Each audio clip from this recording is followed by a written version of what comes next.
kabar? Saatnya Anda menyimak berita Sumatera Selatan bersama saya, Tabita Putri. Sejumlah berita menarik akan kami sajikan untuk Anda. Berikut 3 berita utama hari ini.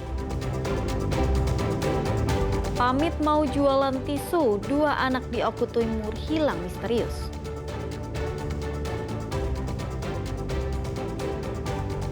Puluhan pengusaha catering di Kota Palembang tertipu. Mereka dijanjikan dapat proyek makan bergizi gratis.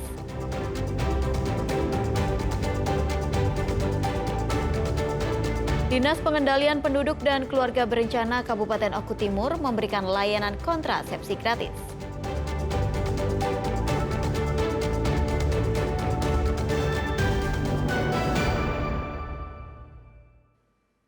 Kita awali informasi hari ini, kecelakaan lalu lintas terjadi di Palembang.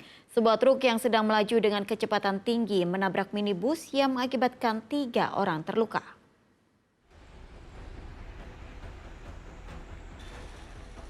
Minibus ini rusak parah di bagian depan dan belakang usai ditabrak truk di Jalan Soekarno-Hatta, Kecamatan Alang-Alang Lebar, Palembang, Rabu sore. Kecelakaan berawal ketika minibus melaju dari Jalan Kolonel Sulaiman Amin menuju Simpang Macan Lindungan. Secara bersamaan truk dari arah belakang diduga melaju dengan kecepatan tinggi dan hendak berpindah lajur, namun malah menabrak minibus yang berada di depannya.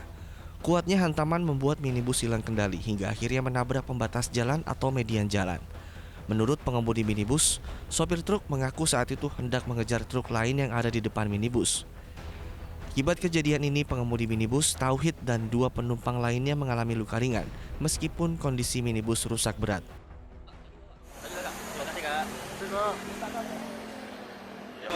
Wong Tigo. Anak istri kak? Anak istri. Nah, macam mana kondisinya? Alhamdulillah, makanya lagi diperiksa ke rumah sakit. Luka ringan. Anak kak? Anak bibir. Bibirnya baik. Terus sopirnya tadi ngakunya ngaku kak? Dia ngakui memang dia nak pindah jalur kalau pengakuan dia tadi. Pindah jalur ya dia langsung ngaku memang nabrak habis dari situ. Kan memang soalnya dia ini kan iring-iringan kan. Mungkin ngejar kawannya yang di depan. Di belakang soalnya. Konvoy itu iring-iringan. Jadi ketumbur dari belakang kak. Sopir truk beserta kendaraannya telah dibawa ke pos laka lantas setempat untuk menjalani pemeriksaan. Kasus kecelakaan ini kini ditangani oleh Satuan Lalu Lintas Polrestabes Palembang. Muhammad Ardi melaporkan dari Palembang. Sejumlah wartawan menjadi korban aksi penghalangan kerja saat melakukan peliputan di halaman Kejaksaan Tinggi Sumatera Selatan. Tindakan tersebut diduga dilakukan oleh para pendukung tersangka kasus kredit macet sebesar 1,6 triliun rupiah.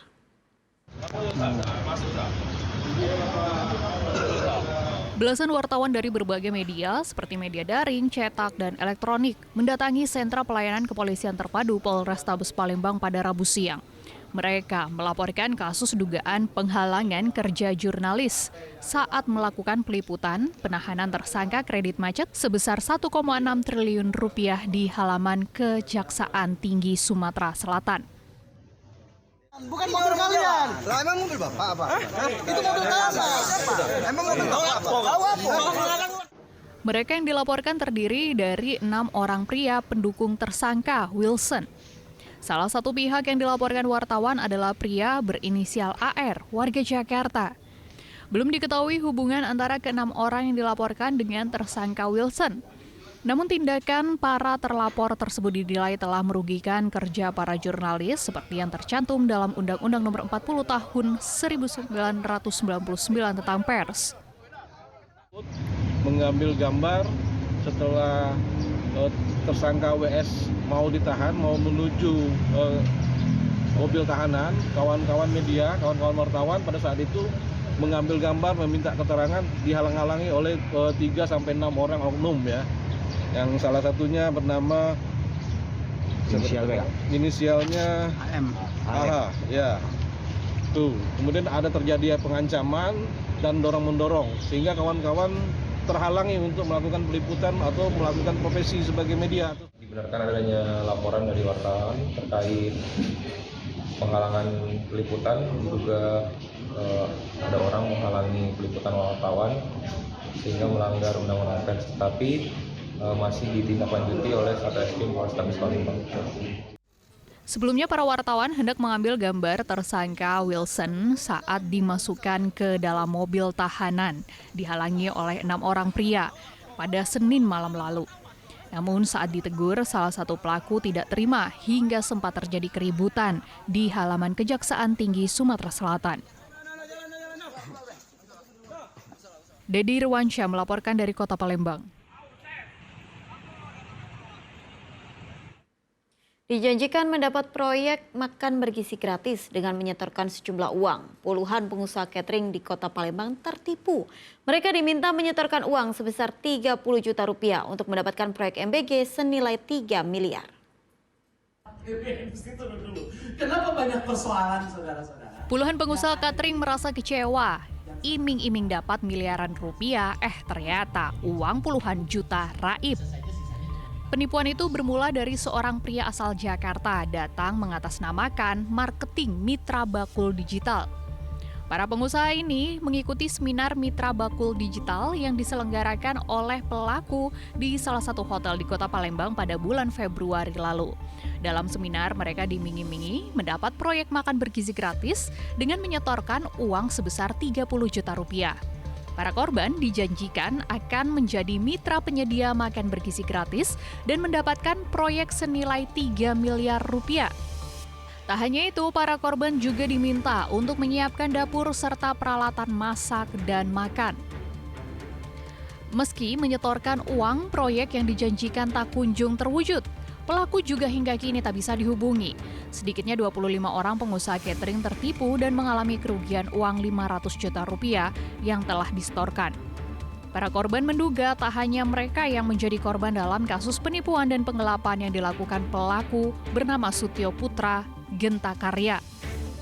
Pihak Polda Sumatera Selatan membenarkan laporan itu telah diterima dengan dugaan penipuan dan penggelapan. Yang saat ini penyidik masih melakukan penyelidikan atas laporan tersebut dan segera menjadi atensi. Kuasa hukum 25 orang yang menjadi korban diduga penipuan dan penggelapan. Berawal dari tanggal 26 Februari 2025, korban bertemu dengan terlapor atas nama SP dan kawan-kawan.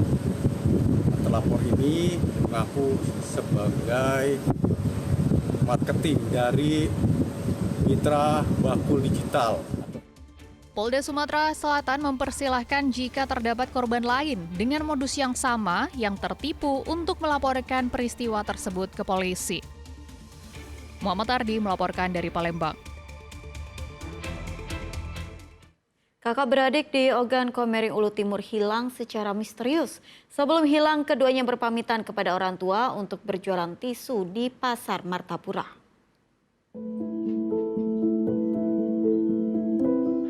Ibu mana yang tidak sedih? Sudah berhari-hari kedua putranya, Novan dan Wahyu, yang berusia 9 tahun dan 7 tahun, belum juga pulang ke rumah. Keluarga telah berupaya mencari keduanya selama 14 hari. Namun keberadaan kedua bocah itu tak kunjung ditemukan. Kedua anak sempat pamit kepada ibunya pada 4 November lalu untuk pergi berjualan tisu di area Pasar Martapura, Kabupaten Ogan Komering Ulu Timur. Keluarga mulai khawatir saat keduanya belum kembali ke rumah hingga malam hari. Sang ibu takut jika terjadi sesuatu kepada kedua anak laki-lakinya. Ya dia tuh nak jualan om, bawa tisu dia dari rumah malah. Jualan di mana? Ya biasanya sih di Momoyo. Di Pasar Martapura? Iya, Momoyo Martapura di Cidawang. Anak ini inisialnya siapa Bu? Bisa disebut Bu namanya? Namanya Novan sama Wahyu. Umur? Umur 9 tahun sama 7 tahun. Meski telah melaporkan kasus ini kepada kepolisian setempat, Juminah, ibu kedua bocah, hanya bisa berharap agar Novan dan Wahyu dapat segera ditemukan. Ia berharap anak-anaknya bisa kembali berkumpul bersama keluarga dalam keadaan selamat. Dedi Irwansyah melaporkan dari Kabupaten Oku Timur.